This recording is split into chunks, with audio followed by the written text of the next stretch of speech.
Hey, welcome to this next video. We are going to be talking here around security groups and process accounts. So if you've watched any of the previous videos, we've now gone through a bit of an overview around Active Directory, how it's structured. You understand how to create a user account, how to create a computer account, how to manage OUs or folders, organizational units within Active Directory. And now we're moving on to two key areas which are great for you to know and understand how they function within AD. The next video we're going to talk about is practically how to use them. This video is going to focus on what they are and how to create them. All right. So let's look at the first one being a security group. Now, we did touch on this a little bit when we were talking about the overview of Active Directory, but essentially a security group right in here in AD, a security group is essentially just a container. Think about it as just a container that contains multiple users within it.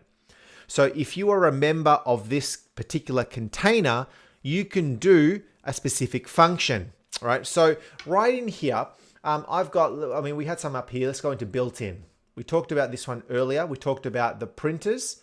So print operators. So if you're a member of the print operators security group, then all you do is you add that particular security group to a printer, and then you've got access to print on that printer without having to go and actually add individual users into that printer. All right, and that's also true of file servers. You've got a file server called finance, a folder called finance within the file server, I should say. And you've got a HR folder, an IT folder, a sales folder.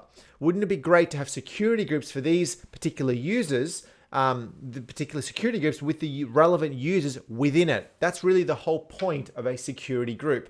So what we're going to do is we're going to go create some brand new ones. Okay, so I have built in, and I've got under users, I've got some here that were predefined. This is out of the box. AD created these. But I've now got two containers. I've got Australia and I've got the USA. I'm going to create a new OU right here. New, and I'm going to now say organizational unit, and I'm going to call this security groups and say okay. So right there, I've now got a security groups OU, which is currently empty. Okay, computers has got some computers, servers has got servers, users has got users, security groups. Let's do one under Australia as well. We're going to call it security groups. So these could be security groups that are specific to this particular region, all right? Only specific to Australia, specific to the USA, all right? So we already know that we've created some users in here, okay? Under users, there's a folder called administrators or an OU called administrators. And then there are these three, okay? At the moment, there is no security group. So let's say we've got ourselves a file server. Okay, I've got a file server that is in use within the organization. And I now want that file server to have a folder within it, and I want a security group or a bunch of users to get access to that particular folder. Now, administrators is what I've created. So I can go and create a new security group in here. New. Under here, we're going to look up group. And we're going to give it a group name. We're going to call it admins. All right. Group scope is what level do we want it to go to? Now I've got domain level, which is home demo. You've got global and universal, which we're now going forest level. Okay, so this is now sort of one level above. We're not going to go into too much detail, but essentially the forest is the top level, and then you've got multiple domains within your forest. So we're going to say, just in the event that I create multiple domains in future and they all sitting under my forest, we're going to just say universal. The security group, or the group type, sorry, is security, not distribution. Security is the actual type, and it's called admins. And okay. Now that's all that's done, right? We just created that particular security group. I'm now going to double click on it and go into members right here. And now add specific people into this security group. Now you can do this two ways. I can go into the security group and say add. And then in here, you'll see that by default, it select this type of object. It said users, security, accounts, groups, and other objects from this location, which is the domain, and then this object name. So under here, we can click on object types and you'll see that there's some other options. Essentially, this is telling AD what sort of account types do you want me to search for. So at the moment, if I want to add a computer to a security group, I can't do that because computers is not ticked. Okay, so I'm specifically focused here on users, which is what I want. So I'm going to select users. The location is my domain. Okay, I've only got the one domain, so that's all I've got access to, or I can go really in deeper. But if you had multiple domains, you would have multiple domain options. And now here I'm searching for this person. Now you can search by their name, you could search by their username. So I'm going to type in John. Now I don't have to type in the whole thing. I can just type in John and click on check name right here. And you see that by default, it has now filled that out and gone John Smith because there's only one John. Okay, let me show you something. If I cancel out of here, I go back into here and now I type in a new user. I want to create a new user here called John. What's a good name? Rabbit. That's a good one. John Rabbit.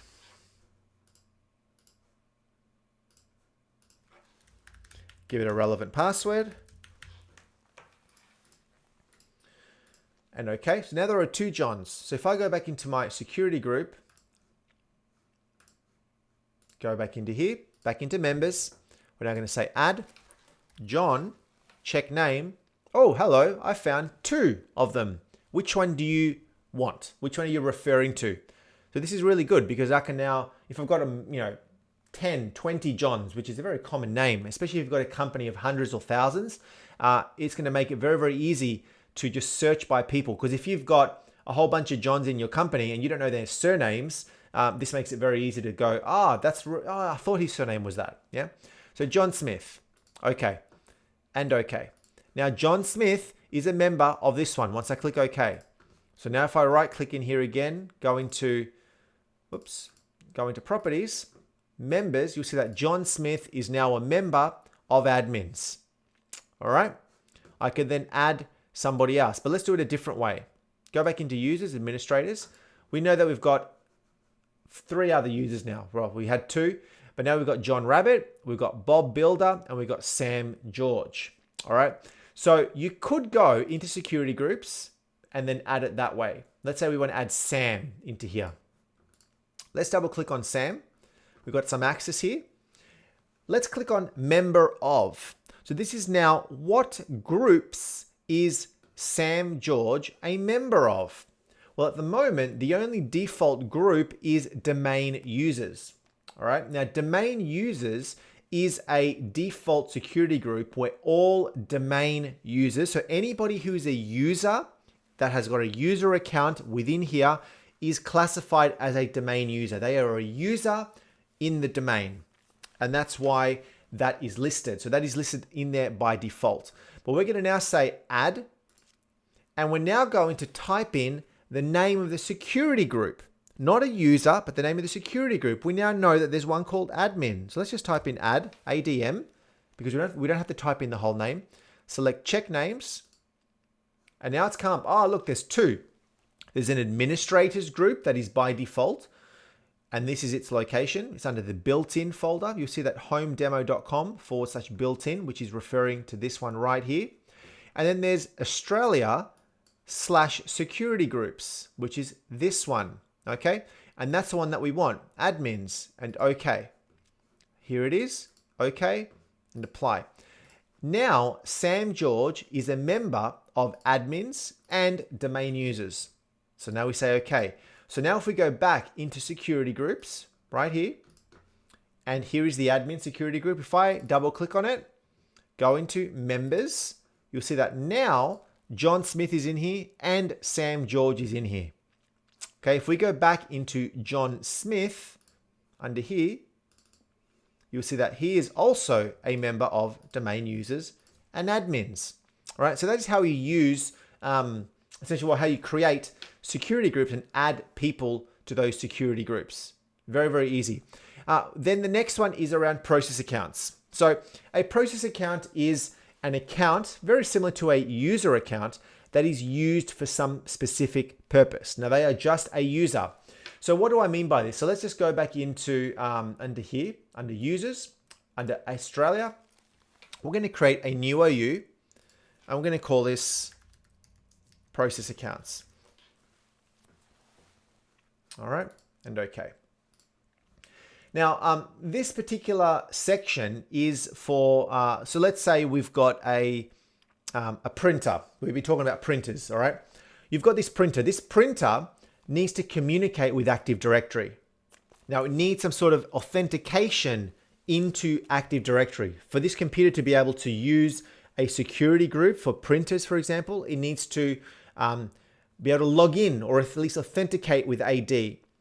One way to do this is to create a printer process account so that the printer, when you are setting up that printer to talk to AD and it's asking you what username and password do you want it to authenticate against AD with, you don't put in your username and password, you put in these process account passwords that you've just defined.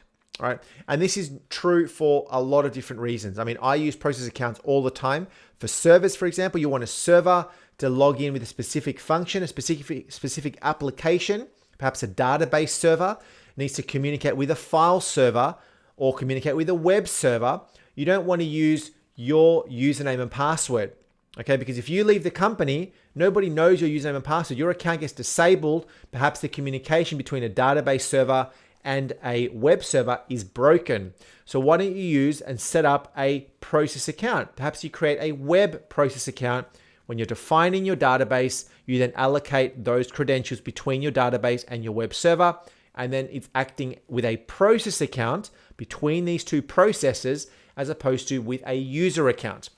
So I could create in here a new user. All right, that's all I'm doing. I'm creating a brand new user, but I'm calling this something different. So in this case, I want to call it printer. All right, and this is going to have a printer username. Doesn't need to have a last name because it's not a real person. It's just a process account. Next, we're going to give it a specific name. Now we want to make this, a specific password.